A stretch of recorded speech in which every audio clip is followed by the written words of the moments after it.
Bueno, vamos a continuar con nuestro estudio, hablando acerca del viviendo como una iglesia, que es lo que hemos estado estudiando, ¿no? Hemos estado viendo acerca del principio. Y se dan cuenta, uno de los factores que se repite y se repite y se repite en todos los temas que hemos visto es el tema de la unidad. Pero hoy vamos a ver el fundamento para la unidad, o sea, porque podemos estar unidos de muchas formas. O sea, uno puede estar unido a un club social, por ejemplo, como el de aquí, Club Britannia.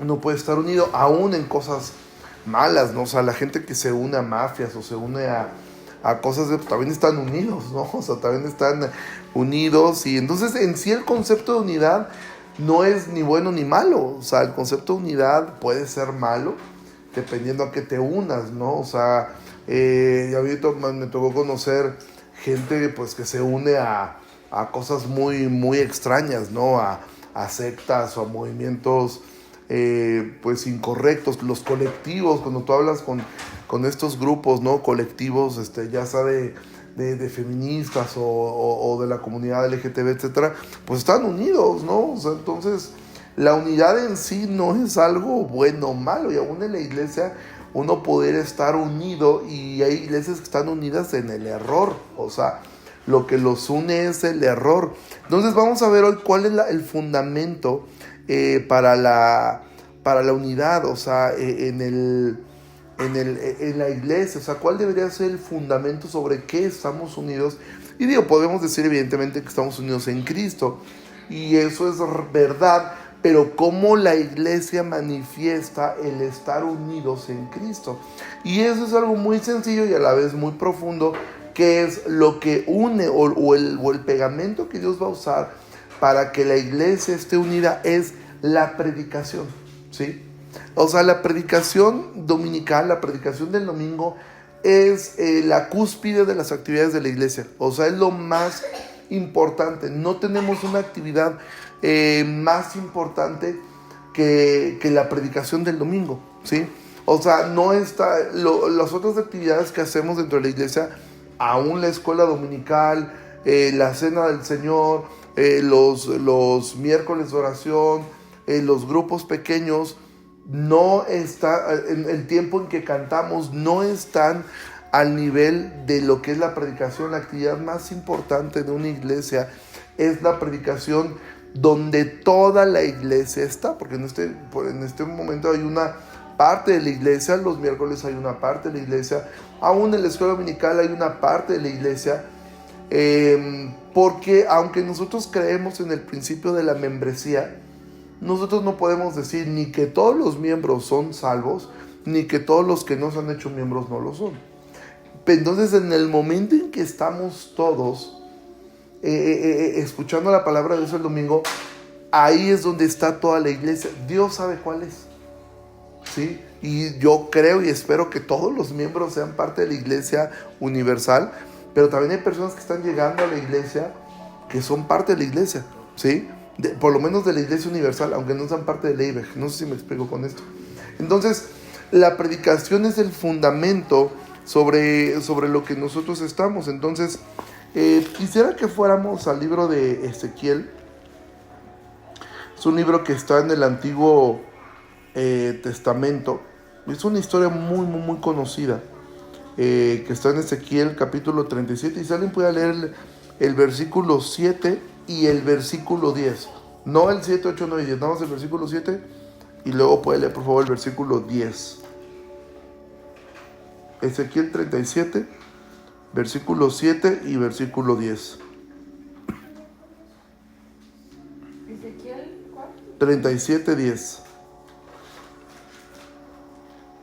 Y profeticé como me había mandado, y entró espíritu en ellos, y vivieron y estuvieron sobre sus pies, un ejército grande en extremo. ¿Y el 10? No, el 7. El 7.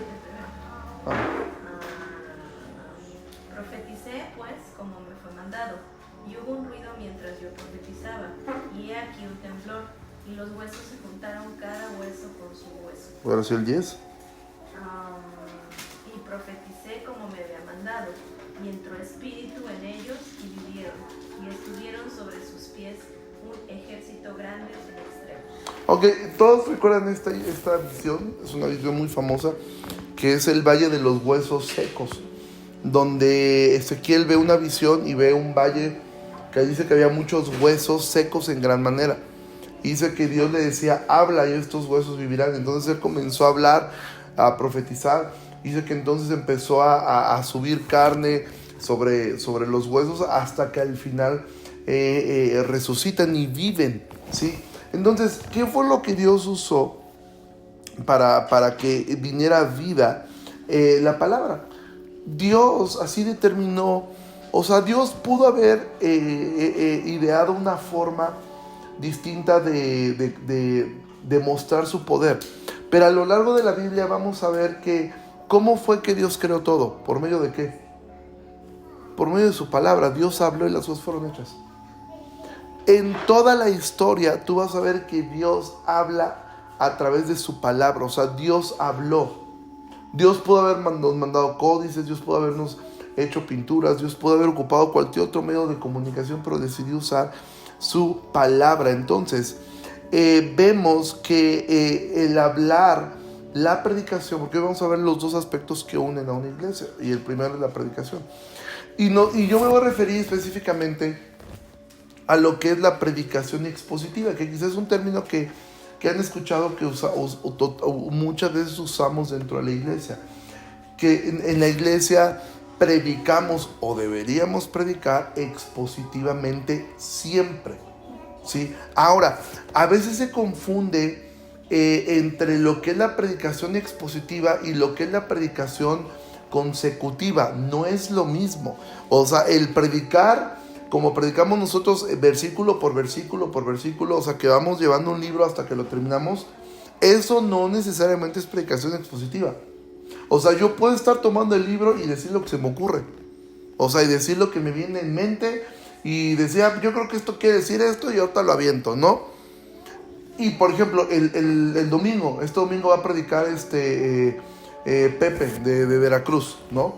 O sea, él va a venir, obviamente él no tiene la oportunidad de poder predicar un mensaje de todo un libro, pero va a tomar un texto y yo creo porque él lo hace, va a predicar expositivamente, ¿sí? Por ejemplo, en septiembre, que primero Dios esté Marcos Peña en la iglesia, él va a predicar expositivamente. Obviamente no va a predicar un libro entero de la Biblia. Y se supondría que todos los que predicamos debemos predicar expositivamente siempre. Yo cuando me invitan a predicar a otro lugar, yo predico expositivamente. Entonces, sí es importante hacer la diferencia entre lo que es predicar de manera secuencial y lo que es predicar expositivamente. Expositivamente significa que uno expone lo que el texto quiere decir, ¿sí? Ahora yo estoy tomando pues sería, por llamarlo así, si lo pongo en un término académico, estaría tomando yo un diplomado en predicación expositiva, que es por parte de Pilar, de la red de iglesia donde estamos, y somos un grupo como de 20 pastores de todo el continente, la mayoría colombianos y argentinos, y estoy tomando la clase, y de verdad, o sea, estoy aprendiendo, o sea, me ha cambiado el panorama completamente. Yo le decía a Pepe y a Claudio, le digo, es que la verdad es que, o sea, te das cuenta que es un trabajo extenuante realmente predicar expositivamente. O sea, estoy aprendiendo muchas herramientas, muchas formas de cómo lograr decir lo que el texto quiere decir, ¿no? Hace unos días le platicaba con Caro, que estaba platicándole de esto, que estábamos estudiando en todo el diplomado el libro de Filipenses, ¿no? Entonces todos conocemos el capítulo 2 de Filipenses, ¿no? Cuando habla acerca del siervo sufriente, que habla acerca del ejemplo de Cristo, el cual se humilló a sí mismo tomando forma de siervo, no escatimó el ser como Dios, ¿no? Y se humilló hasta la muerte y muerte de cruz. Y toma Pablo todo un ejemplo, y nos dice este maestro que es cubano, dice, pastor, dice, quiero que por favor me digan su tema de este texto, o sea, ¿qué predicarán ustedes? Y pues todos, incluido yo, no, pues de Jesús, ¿no? O sea, de la obra de Jesús, y los textos paralelos, evidentemente, pues serían Isaías 53, el siervo sufriente. Y nos dijo algo que me impactó mucho, dijo, pastores, dice, todos sus mensajes serían hermosos, están preciosos, pero no tienen absolutamente nada que ver con lo que Pablo está hablando aquí. Pablo comienza diciendo: hallen ustedes este mismo sentir que hubo en Cristo, el cual, siendo Dios, no se aferró a ser como Dios, sino que todo. Dice, lo que Pablo está usando y lo que Pablo quiere enseñar es a tener una actitud correcta. Y pone el ejemplo supremo. Y obviamente estamos tentados a decir: oye, pero es que este ejemplo es Pablo. No, Pablo lo que quiere que su audiencia es imiten a Jesús y tengan una buena actitud. Entonces, él nos decía algo que a mí me impactó mucho. Él decía: yo no estoy diciendo que se prediquen herejías. O sea, muchos predicadores predican cosas que son buenas, que son correctas, tienen una doctrina correcta, pero el texto que usan no tiene nada que ver con lo que Pablo está diciendo. O sea, puedes usar otros textos de la Biblia para eso. Entonces, la predicación expositiva es muy importante, porque la predicación lo que busca y lo que debe buscar es ¿qué es? Porque si creemos que la palabra de Dios tiene poder, entonces yo debo creer la Biblia. Y esto para mí es un ejercicio que me ha ayudado mucho ahorita que estamos estudiando Corintios.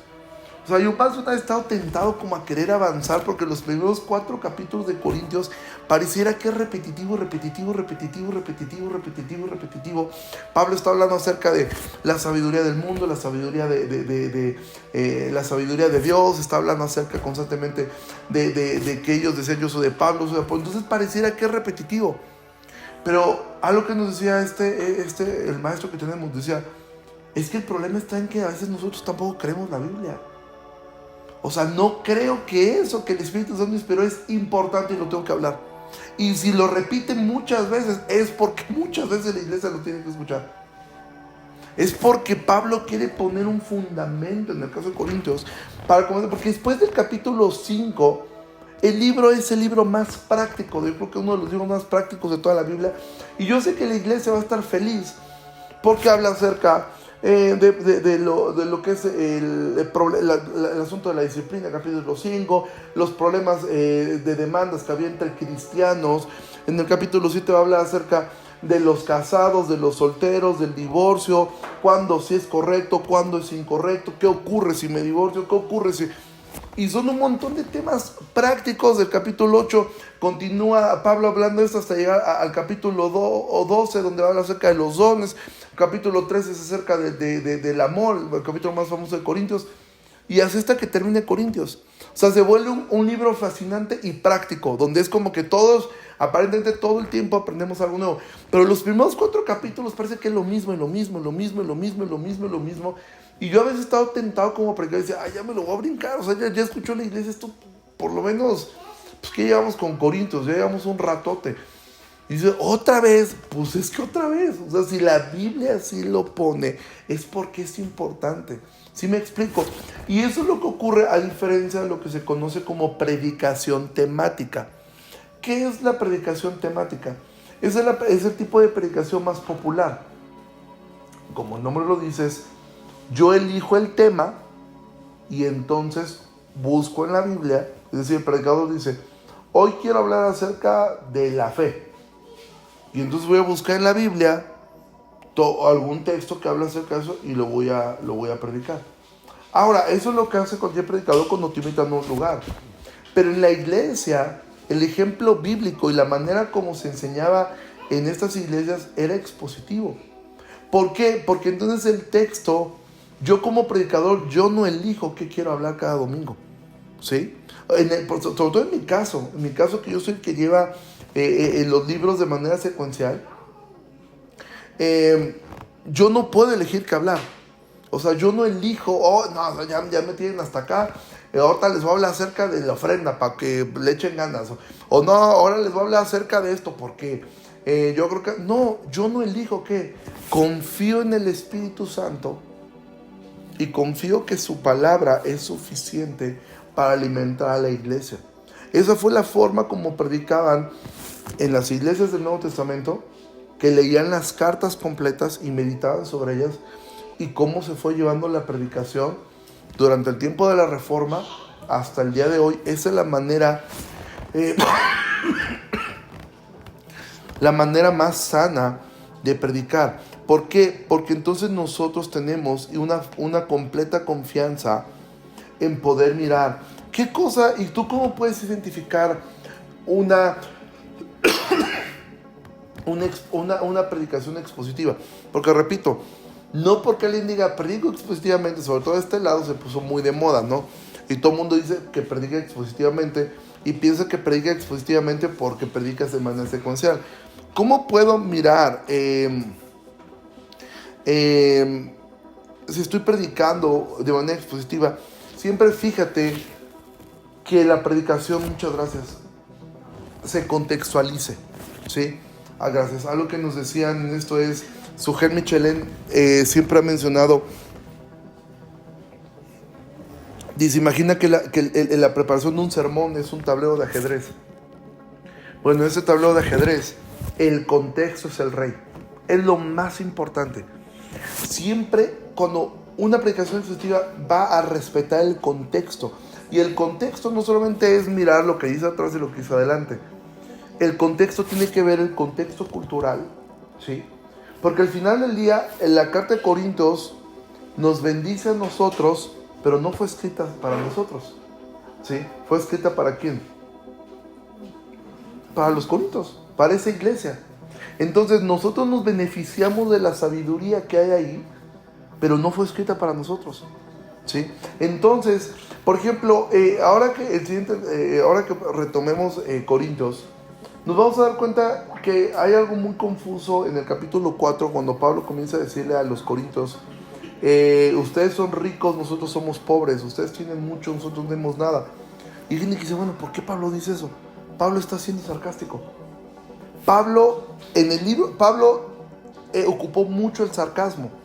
Y el libro de Corintios está lleno de sarcasmos de Pablo. ¿No? Dice,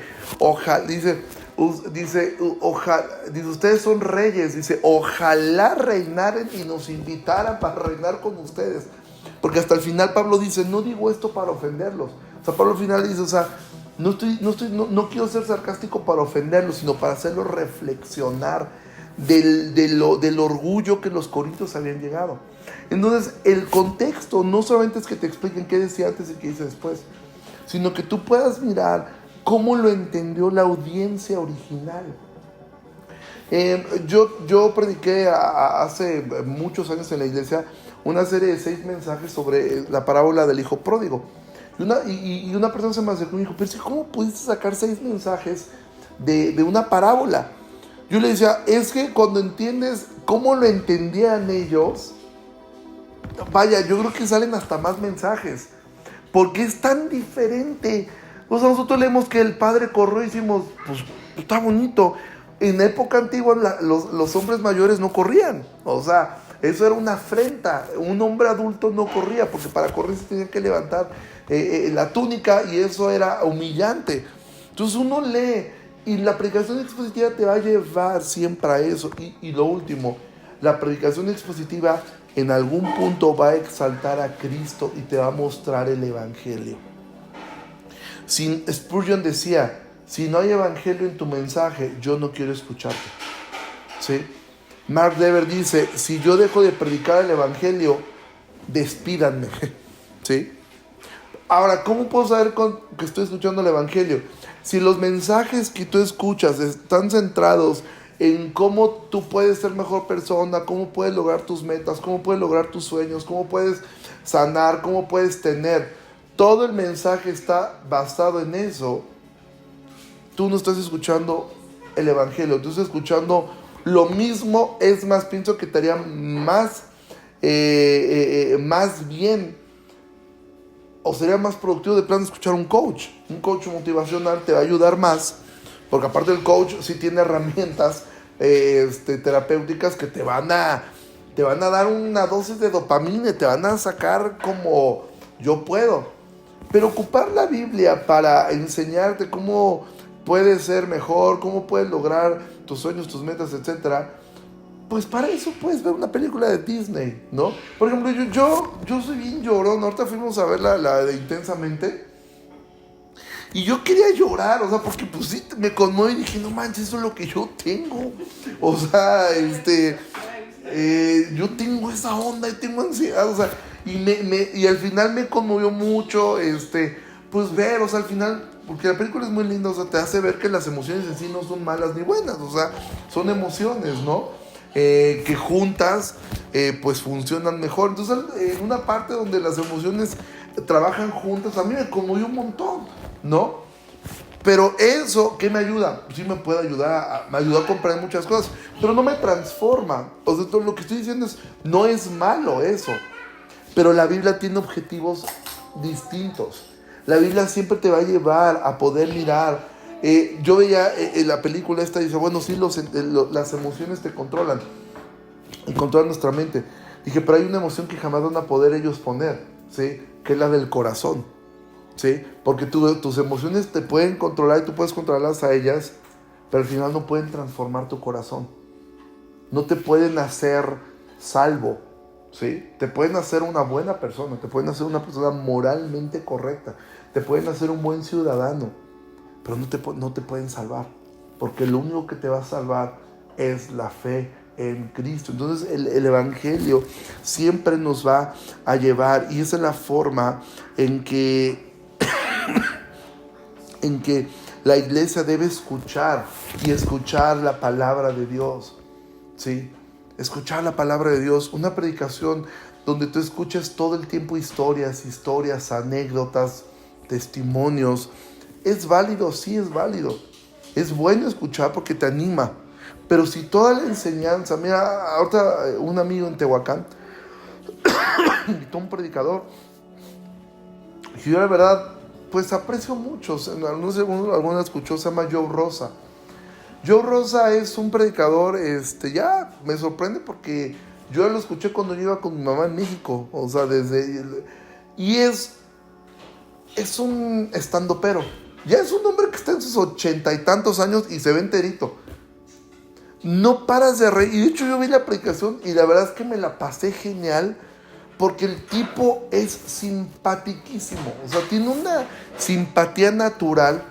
Pero dije, bueno, a ver, Ricardo, o sea, de verdad yo iría a escuchar a Joe Rosa porque sé que me voy a reír mucho.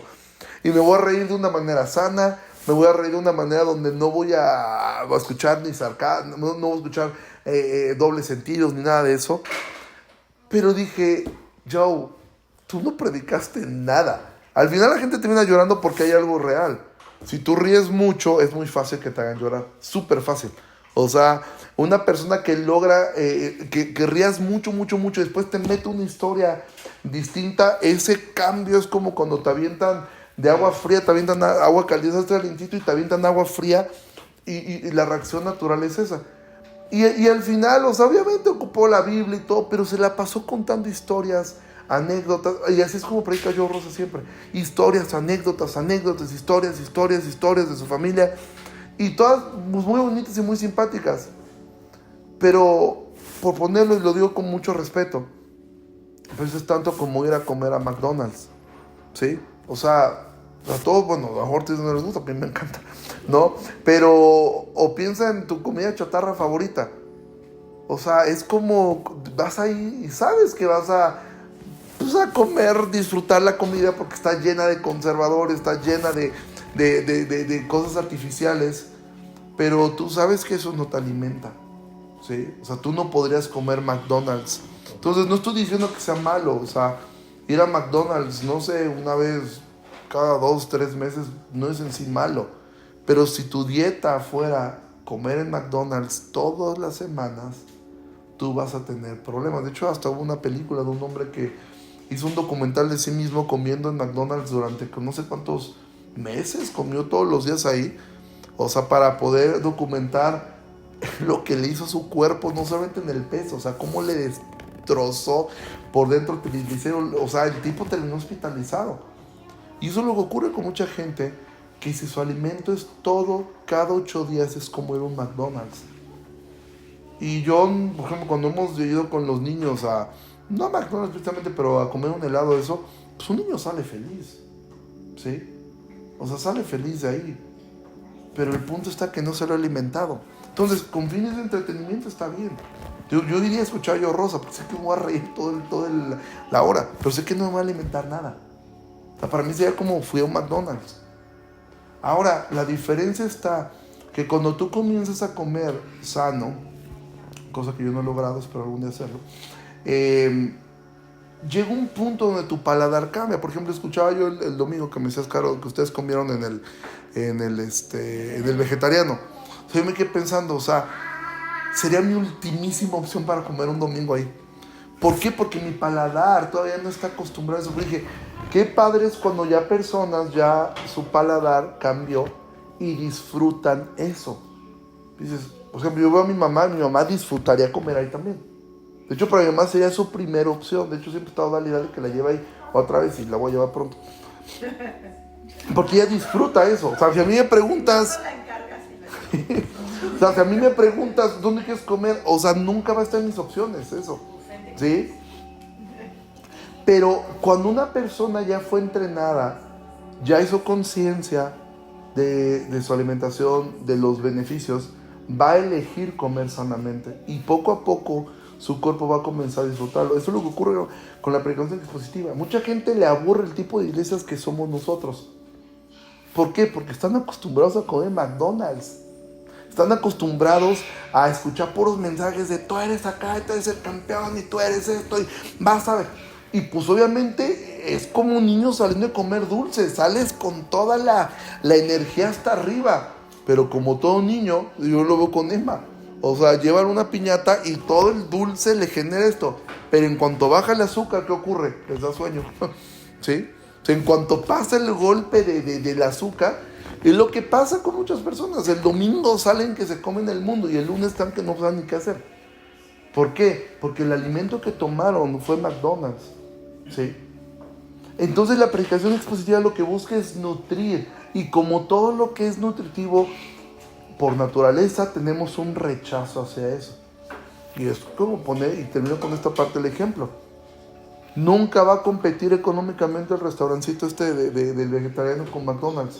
Nunca. O sea, no hay forma que ellos digan, este mes facturamos más que McDonald's.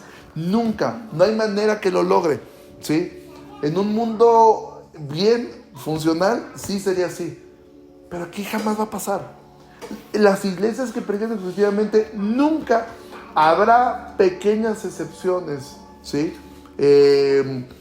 Como la iglesia de MacArthur, que son 6,000, 7,000 personas, pero bueno, en California hay iglesias del doble de grande. O sea, en MacArthur, la iglesia de MacArthur ni siquiera está dentro de las 10 más grandes de California. O sea, es una iglesia grande, pero hay muchas iglesias más grandes. En Santo Domingo la IBI, o sea, es una iglesia grande, pero a un lado tenían una iglesia que era 3 veces más grande, ¿sí? En Londres, cuando estuvimos ahí, el tabernáculo metropolitano, han de ser, yo creo que alrededor como de un poquito más de 1,000 personas que salen que pasan en ese lugar. Pero nos decía uno de los diáconos, dice, pero aquí a un lado hay una iglesia latina, dice que eran, dice, cerca de 2,000, 3,000 personas congregándose cada 8 días. Y decía, o sea, ¿cómo alguien podría elegir? O sea, no sé. Pero el otro tenía luces, fuegos artificiales, showman, o sea, todo el show, ¿sí? Entonces, pero el final del día, o sea, cuando tú amas la palabra de Dios, tú vas a buscar, y sobre todo cuando entiendes, yo tengo que alimentarme correctamente, tengo que alimentar a mis hijos correctamente, ¿sí? O sea, no puedo estar llevando un McDonald's a comer cada 8 días. Y lo segundo que une a la iglesia es la oración, ¿sí? La oración es algo muy, muy importante, ¿sí? Es algo en lo cual podemos ver, y me decía, ¿alguien puede leer por favor el libro de Hechos?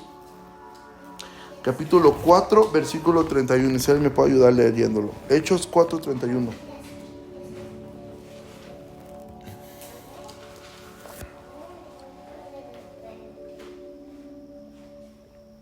Después de haber orado, tembló el lugar en que estaban reunidos. Todos fueron llenos del Espíritu Santo y proclamaban las palabras de Dios sin temor alguno.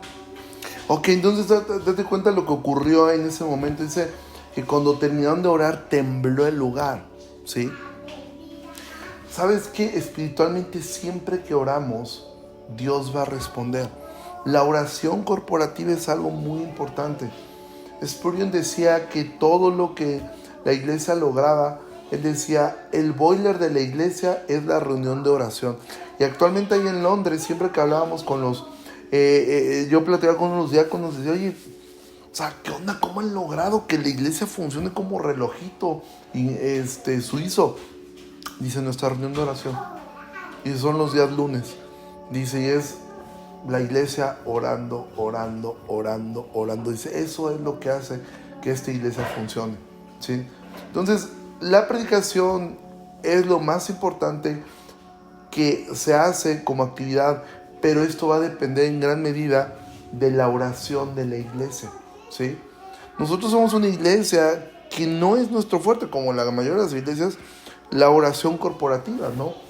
Tenemos que buscar estrategias para poder lograr orar más como iglesia, pero aquí en Hechos nos dice que cuando ellos oraron, el lugar donde estaba tembló, ¿sí? Ahora, Dios se glorifica cuando cuando la iglesia unida ora, y sobre todo la iglesia se une en la oración, cuando podemos orar por cosas en común, cuando podemos, los miércoles nosotros estamos tomando una dinámica bueno, hay peticiones y se apuntan ahí en la pantalla para orar.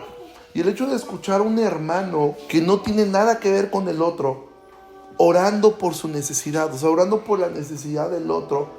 Luego lo que ocurre es, y eso pasó este domingo, que escuchaba a uno de los hermanos que oró por una situación el miércoles, preguntándole a esta persona, oye, ¿qué pasó? ¿Cómo vas? O sea, ¿por qué esto nos une? O sea, nos pone... Porque seamos honestos, la mayoría, alguien te cuenta alguna situación y todos tenemos, no, pues vamos a estar orando por eso, y la realidad es que no lo hacemos, y me incluyo, o sea, muchas veces yo he dicho, no, vamos a estar orando por ello, y la realidad es que digo, ver, o sea, hasta dónde a veces yo, o sea, estoy mintiendo, quizás no con intención, o sea, mi intención sí es voy a orar, pero a veces me olvida, o ya se me pasó, o X o Y. Tenía un amigo que me gustaba mucho porque era cuando que sucedía algo, y decía, vamos a estar orando, y él decía, ¿por qué no oramos en este momento? Vamos a tomar un tiempo, y era a veces raro, porque estábamos en un momento, y eran 3 minutos, pero lo hacía, porque la oración corporativa nos une, nos enseña cómo orar. A veces no sabemos cómo orar, ¿sí? En el jazz tiene una peculiaridad que es muy compleja, porque el jazz, a diferencia de la música clásica, que se trata de tocar lo que se tocó hace 200 años o 300 años, el jazz se trata de improvisar. Pero ¿cómo le enseñas a una persona a improvisar? ¿Sí? Esto, por ejemplo, la música es complicado, pero a veces poniendo un término normal, a lo mejor los que son maestros o catedráticos, es como cómo tú podrías improvisar sobre un tema. O sea, si ahorita le digo, oye, si nos puedes hablar de qué es la pedagogía, pues él va a tener que improvisar su discurso, pero la improvisación nunca es improvisada, porque si él lo hace bien, lo único que está haciendo es sacar del conocimiento previo que él tiene, ¿sí? Lo mismo si le preguntara a Mari, o sea, que nos habla acerca de la estadística. O sea, sí, o sea, puede empezar a explicar la estadística, trata de esto, ¿sí? Y aunque lo esté improvisando, realmente no es porque... O sea, a mí pregúntame qué es la estadística y yo me puedo aventar un choro, porque tengo una habilidad para hablar, ¿sí? O sea, yo me puedo aventarte un choro y si hay que hablar 10 minutos de estadística, pues yo ver qué digo, y aunque cantinflé y le dé 20 vueltas, alguien que es estadística y dice, no tiene nada que ver con lo que estás diciendo. O sea, hablaste mucho pero dijiste poco, o no dijiste nada. Es difícil enseñar a improvisar a una persona porque primero debe tener el conocimiento previo. Pero ¿cómo poder desarrollar esa habilidad? Una de las cosas que en la música se enseña a los que estudian jazz es, ¿quieres aprender a improvisar? Lo primero que tienes que hacer es transcribe los solos que te gustan. Escucha un músico y escucha lo que hace, escríbelo y tócalo. Trata de imitarlo, porque eso te va a ir ayudando poco a poco a desarrollar tu propio lenguaje musical. ¿Cómo podemos aprender a orar? ¿Cómo aprende un niño a orar? Ahorita que Emma ora con nosotros, yo de repente ella ora por los alimentos, y empieza a escuchar palabras de su mamá o palabras mías en su oración. Porque así es como aprendemos todos. ¿Quieres aprender a orar? Reúnete con otros y escucha cómo oran otros. Y vamos aprendiendo. Y lo digo con mucho amor. Manuel, quienes lo conocemos, yo recuerdo cuando él oraba, las primeras veces, cuando recién llegó a la iglesia, pues era como escuchar a un niño orando, ¿sí? Entonces trastabillaba, repetía, este miércoles que oró, hasta le decía en broma a Sam, oye, es que Manuel se aventó el devocional ahí, o sea, yo nunca lo he escuchado orar a Manuel tanto tiempo. O sea, pero eso ya te habla de que ya empezó que ya lo hace. Sí, que ya empezó a generar una forma de comunicación con Dios. Entonces eso te va a ayudar. Ahora, ¿por qué orar? Y con eso termino. ¿Sí? Oremos por nuestra iglesia. ¿Sí? Oremos por nuestra iglesia porque no tenemos una iglesia perfecta. No existe ninguna iglesia que sea perfecta. Como yo predicaba este domingo, el fundamento ya está. Y el fundamento está bien. Es Cristo. Los arquitectos ya dejaron los planos hechos, ¿sí? Pablo, Pedro, Santiago, Juan, Lucas, Mateo, Marcos, ¿sí? Todos los profetas del Antiguo Testamento. Ya los arquitectos ya dejaron los planos, ¿cómo van? El fundamento está, los planos están. El reto somos los ingenieros, que ahora nos toca sobreedificar sobre esta parte. Y como la ilustración que ocupé, nos vamos a equivocar y necesitamos de estudiantes, como la ilustración que ocupé, que puedan decir, pues ustedes serán los ingenieros, pues esto se va a caer, ¿sí? O sea, para mi primer Rosy, les conté una historia de un edificio que se hizo en Nueva York, que quedó precioso, era una obra impresionante de arquitectura y de ingeniería, y un estudiante de Princeton le hizo su tesis sobre el edificio y le dijo al ingeniero, con todo respeto, su edificio se va a caer. Porque tiene esto, y el ingeniero, que era una eminencia, que sabía que le podía costar hasta terminar en la cárcel, tuvo que ir a decirles, hicimos algo mal y tenemos que corregir esto, y lo corrigieron, y es una historia que yo creo que algún día harán una película de esto pasó en los años 70, ¿sí? Porque pudo haber muerto miles de personas en Nueva York, ¿sí? Por este edificio, pero fue gracias a un estudiante que dijo, pues él será el ingeniero, será una eminencia, lo admiro mucho, pero este edificio se va a caer. Y era un detalle bien pequeño, era que no habían soldado las juntas, sino que les habían puesto tornillos. Eso era todo, es un detalle. Y él dijo, sí, cierto, esto se va a caer. O sea, eventualmente. Entonces, la iglesia necesita de esto, pero lo que te va a dar esa fuerza es el orar por tu iglesia. Porque orar te hace pensar en... O sea, cuando tú oras por tu iglesia, no significa que nada, Señor, bendice la iglesia. No, o sea, yo cuando oro por las autoridades de mi nación, no oro porque, Señor, bendícelos y bendice. No, Señor, quítalos, cámbialos, muévelos, o sea, se están haciendo las cosas mal, o sea, líbralos de caer en la corrupción, líbralos de amar el dinero, líbralos de eso, o sea, y si no, Señor, muévelos y pon otros. Y oro por mis autoridades, lo mismo ocurre, pero te hace pensar en tu iglesia. Segunda cosa, ora por los predicadores, ¿sí? Ora por los demás miembros de la iglesia, ¿sí? Y oremos y generemos una cultura donde podamos orar por nuestros hermanos, porque el Señor traiga personas nuevas a la iglesia, ¿sí? Entonces, ¿qué es lo que une a una iglesia? ¿Cuál es lo que nos une? Va a ser siempre la predicación y la oración, ¿sí? Son las dos cosas que traen una unidad a la iglesia, y que el Señor nos ayude a poder siempre abrir nuestro oído a la predicación. Cuando algo se diga o se enseñe mal, discernir y decir, ok, en esta ocasión simplemente tomo lo bueno, desecho lo malo, pero también si estoy viendo una constante, voy y lo hablo. A mí lo que me ayudó mucho, me ha ayudado mucho en mi predicación, es que gente, sobre todo al principio, y no digo que ahora lo haga muy bien, pero sobre todo al principio de la iglesia, casi todos los domingos alguien se me acercaba a corregirme con algo. O sea, me decía, oye, es que fíjate que dijiste esto. Y la verdad es que como todo, pues primero te pegan, ¿no? Oye, no tienes nada bueno que decir. Pero me ayudó mucho, y me ayudó mucho a corregir. Aún cosas que me decían, es que hablas muy rápido, hablas muy fuerte, hablas esto, y eso me ayudó ayudando a poderlo hacer, porque es parte importante de poderlo nosotros tener, ¿ok? Entonces, pues, con eso terminamos la clase de hoy, y pues ser una comentario, algo que alguien quiera decir, este es el momento de hacerlo.